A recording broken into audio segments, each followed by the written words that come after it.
நவநீத கிருஷ்ணன், தற்போது திருப்பரங்குன்றம் முருகன் கோயில் சார்பாக பிரதமர் மோடிக்கு என்ன மாதிரியான தரிசனம் செய்யலாம் ஏற்பாடு செய்யப்பட்டிருக்கிறது? கூடுதல் விவரம். பிரதமர் மோடியை பொறுத்தவரை பார்த்தோம் என்றால் முதல் முறையாக, அதாவது முருகப்பெருமானை அவர் முதல் முறையாக, அதுவும் மதுரையில் இருக்கக்கூடிய அறுபடை வீடுகளில் தமிழ் கடவுள் முருகப்பெருமானை அறுபடை வீடுகளில் முதல் படை வீடாக இருக்கக்கூடிய இந்த கோவிலுக்கு அவர் வருகை தந்த நிலையிலே திருப்பரங்குன்றம் கோவில் நிர்வாகம் சார்பாக அவருக்கு பூர்ண கும்ப மரியாதையானது வழங்கப்படுகிறது. பொதுவாக முக்கியஸ்தர்களுக்கு மட்டுமே கோவில் நிர்வாகம் சார்பில் பூர்ண கும்ப மரியாதை வழங்கப்படுவது வழக்கம்.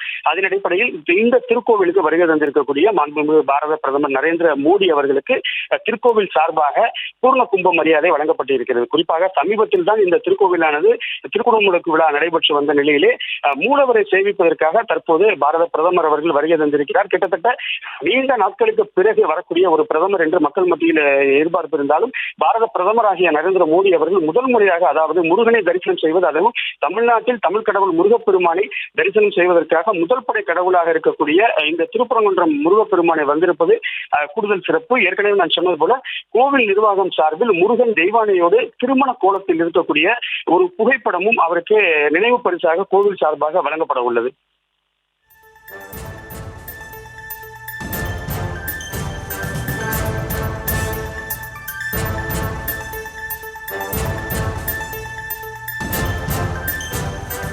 நவநீத கிருஷ்ணன், தற்போது இங்க கோவில தரிசனம் முடிந்த பிறகு எப்போது பொதுக்கூட்டத்திற்கு செல்ல இருக்கிறார் தொடர்பான விவரம்.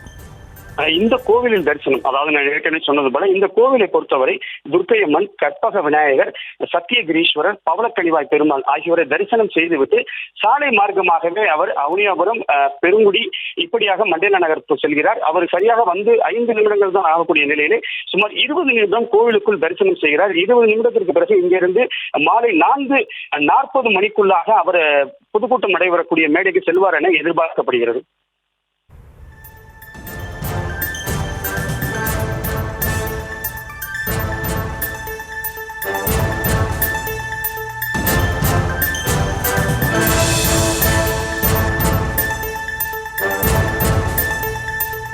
நவநீத கிருஷ்ணன், தற்போது திருப்பரங்குன்றம் மலை உச்சியில தீபம் ஏற்றும் விவகாரம் நாடு முழுவதும் பேசுபொருளான நிலையில தற்போது பிரதமர் மோடி அங்கு வருகை தந்திருக்காரு. அங்கு அவருக்காக செய்யப்பட்டுள்ள பாதுகாப்பு ஏற்பாடுகள் என்னென்ன?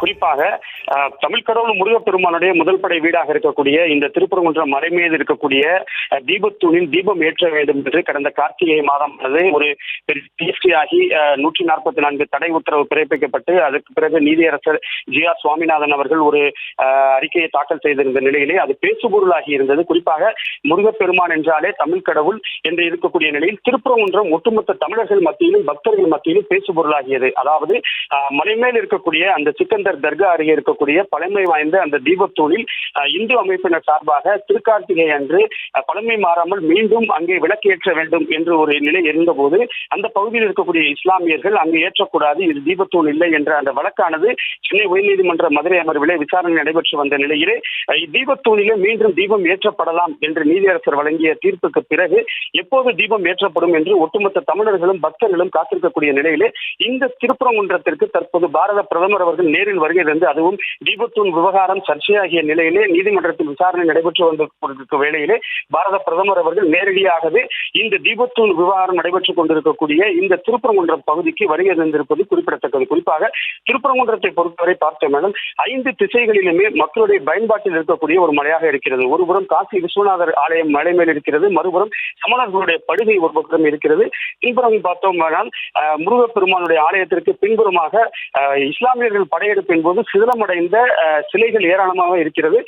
மறுபுறம் பார்த்தோம் என்றால் குடவரை கோவிலாக பாண்டிய மன்னர்களால் முதலாக மதுரையில் ஏற்படுத்தப்பட்ட ஒரு குடவரை கோவிலாக இருக்கிறது. மற்ற ஆலயங்களுக்கும் இந்த ஆலயத்திற்கு ஒரு சிறப்பு என்னவென்றால் முருகப்பெருமானுடைய அந்த மூலவர் புடைப்பு சிற்பமாகவே இருக்கிறது. முருகப்பெருமான் அமர்ந்த நிலையிலே திருமண கோலத்தில் தெய்வானையோடு புடைப்பு சிற்பமாக இருக்கக்கூடிய ஒரு ஸ்தலமாகவும் திருமண ஸ்தலமாகவும் இருக்கக்கூடிய நிலையிலே மேலும் இந்த கோவிலிலே முருகனுடைய வேலுக்கான அபிஷேகம் ஒவ்வொரு ஆண்டும் சிறப்பு வாய்ந்த ஒன்றாக பார்க்கப்படக்கூடிய நிலையிலே பாரத பிரதமர் அவர்கள் இந்த விசேஷங்கள், இந்த சிறப்புகள் அனைத்தையும் தெரிந்து கொண்ட நிலையில் இன்று இந்த கோவிலுக்கு தரிசனம் செய்ய வந்திருப்பது கூடுதல் சிறப்பு.